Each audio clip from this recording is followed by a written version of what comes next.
Pra gente já começar a falar do Galo nesta quarta-feira, Giovana Pires trazendo o destaque inicial. Diga lá, Gil.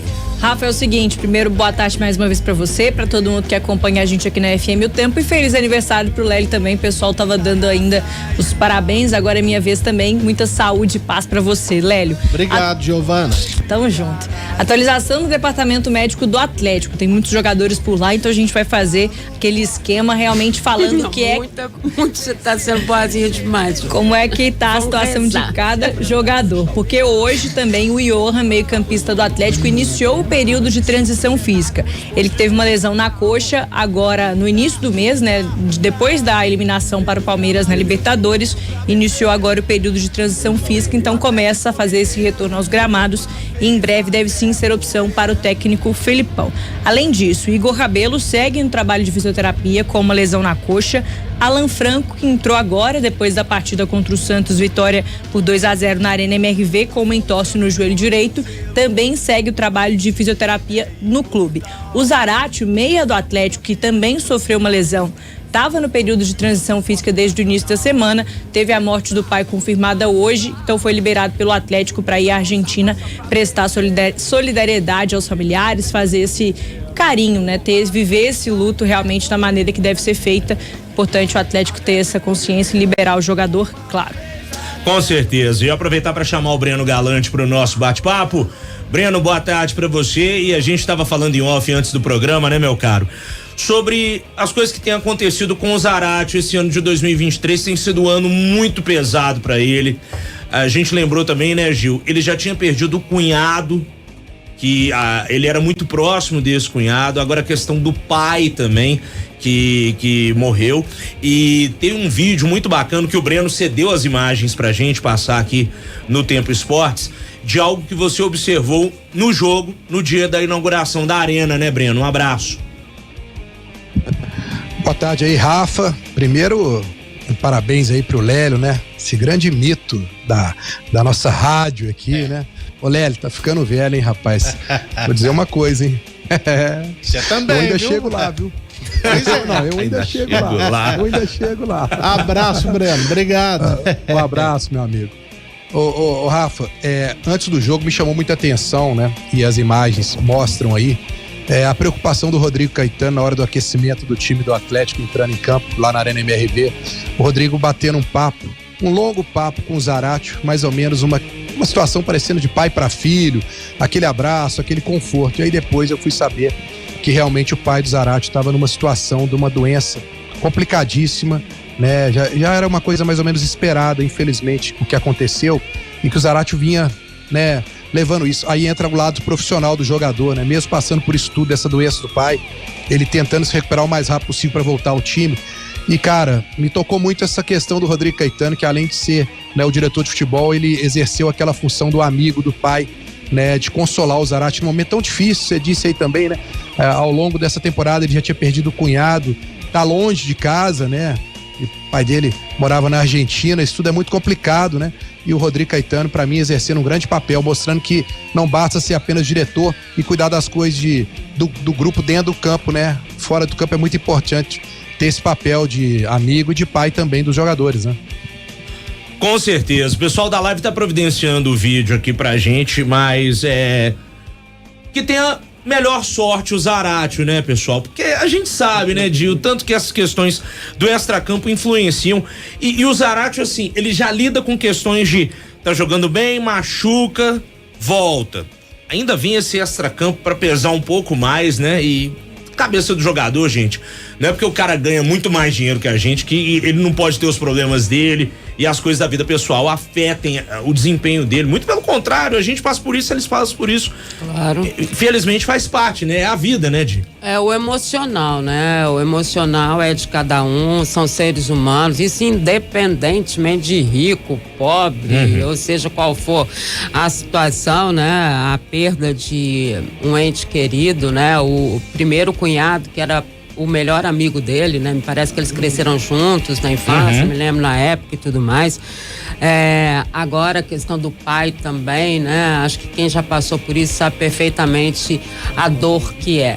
né? E nós todos, seres humanos, quando passamos por essa situação, nós precisamos de um tempo, né? Um tempo para raciocinar, um tempo para pensar, para poder exercer aquilo que a gente faz no dia a dia, seja no trabalho, seja nas questões em família. É um momento que a família dele precisa dele. Acho que tudo isso tem que ser muito bem entendido, além do que o jogador tem sofrido, né, no seu físico, na sua forma, no seu corpo, com as lesões, com as contusões, com as críticas, enfim, com tudo que ele tem lidado. Então, o Atlético me parece ao lado ali do Rodrigo, que sempre faz esse trabalho, e é o trabalho também do diretor de futebol, né? Faz parte disso, que o Atlético, né, acarinhe ele nesse momento, que é isso que ele está precisando. E as imagens rolando agora na tela da live, as imagens feitas pelo Breno Galante.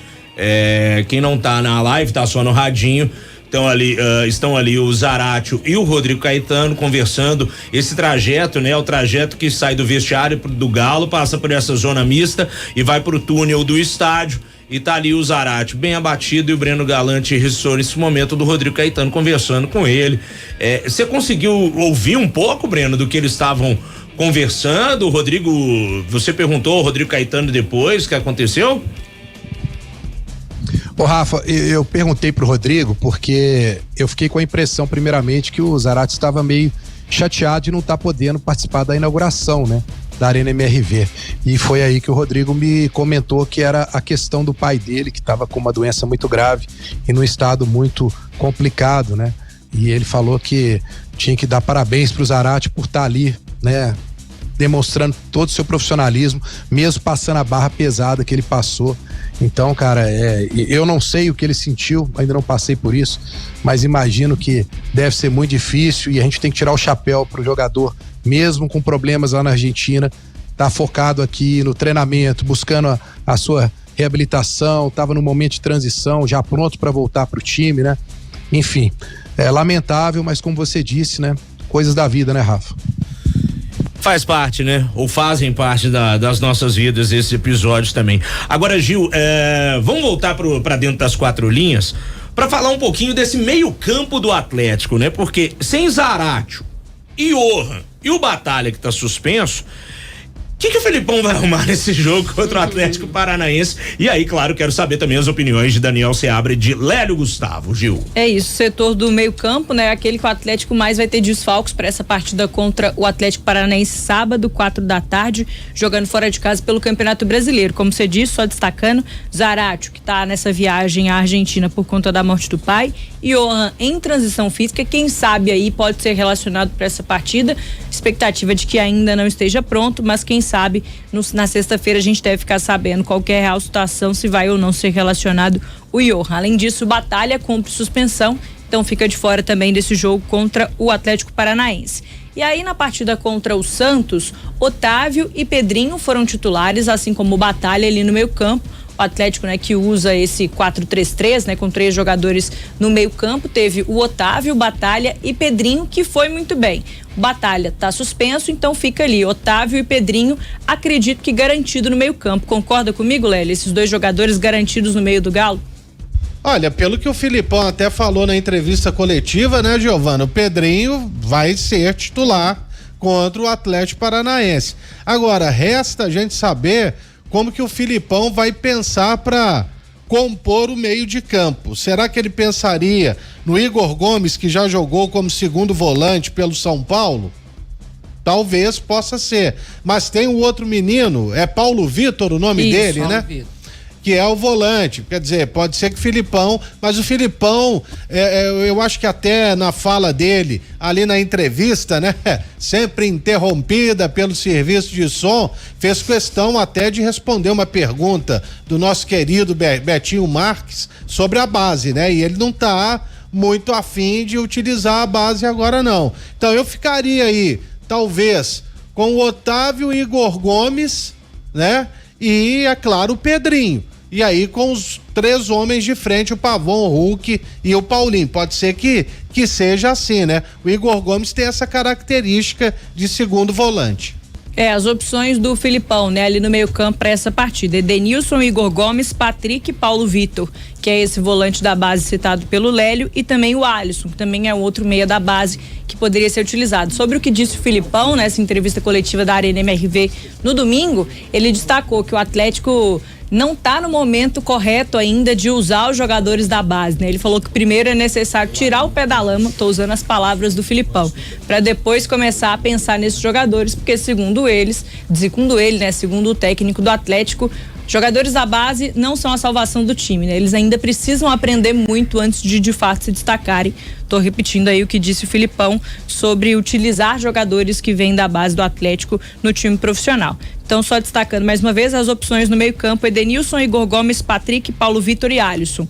Daniel Seabra, o Lélio falou que acredita que o Igor Gomes deve ser esse escolhido ali no meio-campo do Atlético, é quem vem sendo muito aproveitado também pelo Filipão durante os jogos, mas tem o Edenilson também, que foi titular até contra o Vasco e poderia, quem sabe, fazer um papel de volante também, você acredita? Acho que sim, eu acho inclusive que vai ser o escolhido, não seria o meu nesse momento. Eu iria com o meio de campo aí com o Otávio, o Patrick e o Pedrinho mais à frente, com os três lá na frente, né? Paulinho, Pavão e Hulk, mas eu acho que o Scolari vai colocar o Edenilson para fazer essa função. Acho que tem mais a cara ali, né? Faz melhor essa função e é um jogador de confiança do Filipão, ele tem utilizado, então acho que não seria o meu, mas acho que ele vai assim.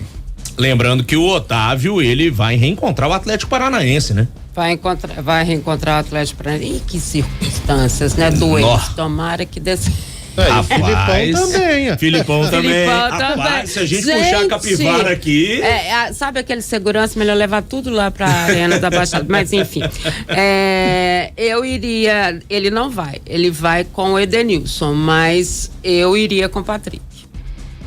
Eu sou meio suspeito pra falar de Edenilson, cara. Eu acho ele uma das grandes decepções do Galo neste ano. Mas eu tô dizendo assim, pelo também. Que ele tem utilizado e nas ausências e tudo, eu acho que ele vai com Edenilson. Por um padrão, né? O Igor Gomes, eu acho que ele vai ficar mesmo pro segundo tempo, que foi o que aconteceu aqui na Arena. Eu acho que ele vai virar esse jogador, uma pena, né? Porque você acaba taxando o cara como jogador de segundo tempo, né? Mas eu acho que ele pode ser ali uma opção pro segundo tempo. Eu entraria com o Patrick, mas ele vai com o Edenilson. O Edenilson é o seguinte: eu descarto o Edenilson, que ele nunca jogou como volante no Atlético. Sim, eu entendi. Ele foi lateral direito, claro. Sabe? Zagueiro não foi, lateral esquerdo, nem goleiro, muito menos volante. E aquela entrada dele no Rio, nós estudamos, vamos colocar aqui do lado direito e saiu o gol do Vasco. E o Patrick eu vejo como um jogador realmente para atuar pelo lado, a melhor performance dele. Aliás, como a do Edenilson também no Internacional, né? Ele jogava avançado, fazia gol, sabia até cobrar pênalti, que ele desaprendeu aqui no Atlético e mostrou isso contra o Corinthians, né? Mas o Patrick mais pela esquerda, por isso que eu falo, jogador por dentro, e hoje está com mais apetite, para mim seria o Igor Gomes, que aliás tem até exagerado em algumas entradas aí, viu? Mas eu gosto disso. A questão para mim, a maior curiosidade que eu quero ver não é nem o meio de campo, não. É se teve alguma modificação durante a semana nos treinamentos do ataque. Porque a gente tem visto aí Paulinho e Hulk jogando um pouco mais próximos e aí o Pavão voltando também, Hulk e Pavão por um lado, Hulk e Pavão pro outro. Hulk, Paulinho para um lado, Pavão pro outro. Se eles vão jogar mais próximos, porque foi o que deu certo no Atlético, né? Pavão teve aí na inauguração, né? Ele não jogou contra o Vasco, mas foi o que deu certo no Atlético nos últimos tempos, são os dois jogando próximos, né? Tanto um lado quanto o outro, principalmente com o Paulinho, que é um jogador importantíssimo pro Atlético, né? Você viu o Hulk falando lá naquele boleiragem lá do Sport TV ou não? Recebi um recorte. Você viu que a preferência dele é jogar como segundo atacante, né? Eu vi. E não como centroavante. Aí muita gente falou, vamos arrumar um centroavante. Não, gente, centroavante do Atlético é o Paulinho. Exatamente. É ele.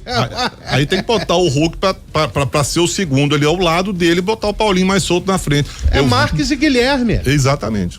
Mas a gente até trouxe aqui, né, que dentro daquilo que eles conversavam na comissão técnica, a ideia era essa mesmo, que o Hulk ficasse atrás ou ao lado dele para que não fizesse o Atlético voltar tanto, porque o Hulk queria muito ajudar, acabava indo muito para armação e fazia pouco a lateralidade ficar, e aí o Paulinho ia e não tinha com quem jogar, ou ele ia demais para trás, depois não estava lá para receber a bola, era a bagunça que estava se tornando, e era isso que o Felipe estava tentando corrigir, né? Ô Breno, e aí nessa meiuca, Otávio e Pedrinho titulares, sobrando uma vaga, você colocaria quem sobre o ataque? É o Paulinho de referência mesmo e o Hulk de segundo atacante, sua opinião? Ô Rafa, o Batalha, que não joga, ele tá na lista dos jogadores que mais jogaram com o Filipão. Ele fez 13 jogos com o Filipão. O único jogo que ele ficou fora foi contra o Goiás. Lá nesse jogo, o Filipão fez a seguinte formação no meio do Atlético: Otávio, Alan Franco e Edenilson. E aí no segundo tempo ele recuou o Edenilson para poder fazer o segundo volante e deixou o Otávio de primeiro. Eu acho que ele vai fazer isso contra o Atlético Paranaense. Eu acho que ele vai de Edenilson. Apesar do Igor Gomes também, por incrível que pareça, tá na lista dos que mais jogam no Atlético, também tem 13 dos 14 jogos, tem muita minutagem, mas ele sempre entra no segundo tempo. Agora, Lélio, eu tô com você, assim, eu se fosse o treinador, eu colocaria o Igor Gomes, mas olhando o lado do Filipão e pelo histórico aí, eu acho que ele vai de Edenilson, sendo bem sincero, acho que não vai ter muito mistério, inclusive, não.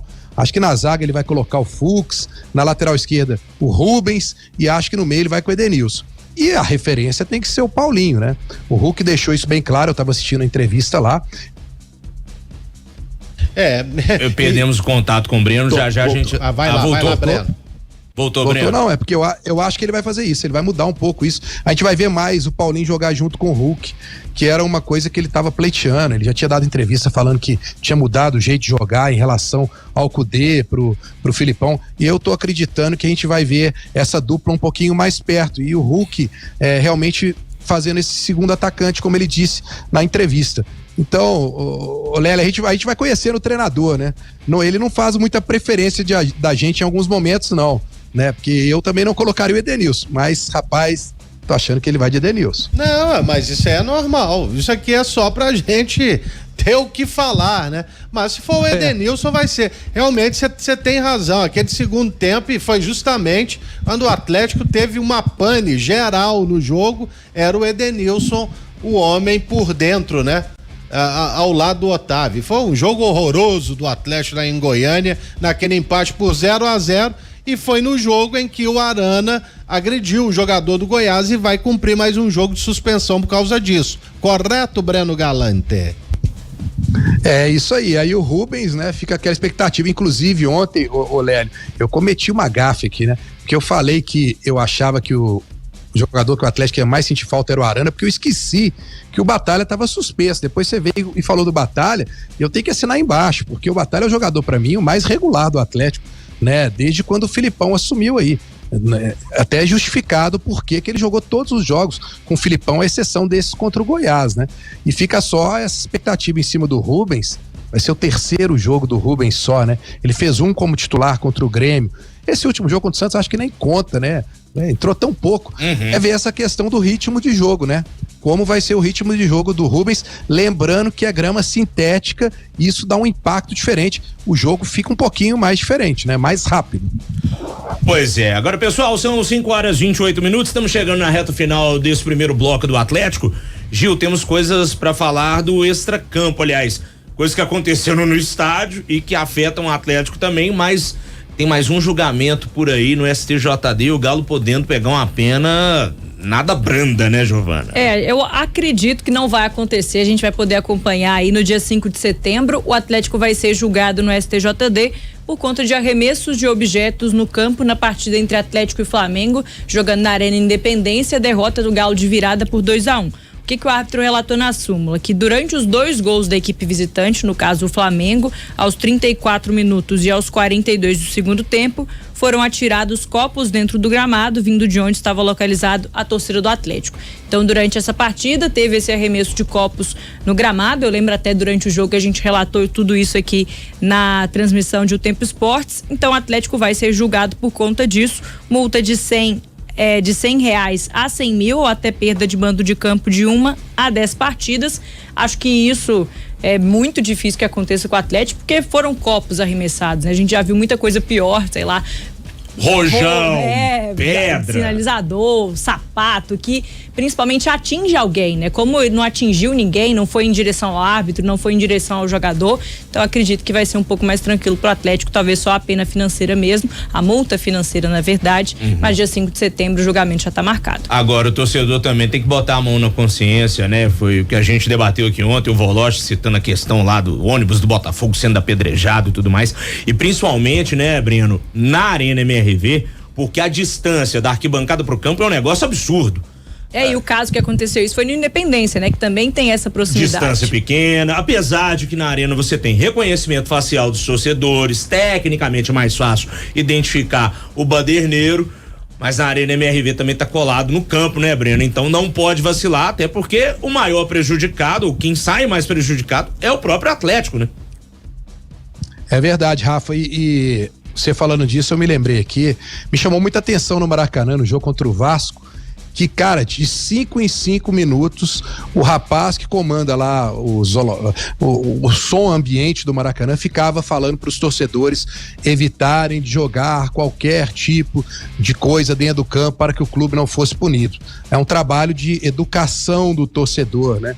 E eu até achei estranho, falei, cara, no Maracanã, torcida do Vasco, mas tudo bem, né? Porque a distância é muito grande, né? Agora, na Arena MRV, você tá coberto de razão, é muito próximo, e o Atlético tem que fazer também esse trabalho, talvez, conscientizar, falar o tempo todo com o torcedor. Não que eu ache que o torcedor do Atlético seja mal educado, mas é porque, movido pela sua emoção, num determinado momento, perde a paciência com o time, aí vocês já viram como é que é a história, né? Mas eu acho que o torcedor do Atlético vai ter um pouquinho mais de calma, vai zelar pelo seu patrimônio, viu, Rafa? É a casa do Galo, tem que cuidar bem da casa do Galo. Pode ter certeza disso. Ô Breno, eu me despeço de você, amanhã a gente conversa um pouco mais aqui em O Tempo Esportes, fechou?